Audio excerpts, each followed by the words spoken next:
Salam Kopi Joni, Bapak Gubernur DKI Dr. Anies Baswedan. Di sini wargamu satu RW 06 Cipayung yang merasa 7 bulan telah menderita dan mengalami kerugian akibat pembangunan proyek Sakura Garden City yang dibangun oleh grup Sayana katanya.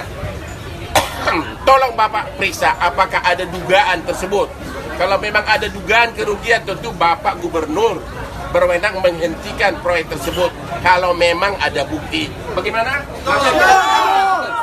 Satu RW mereka menderita.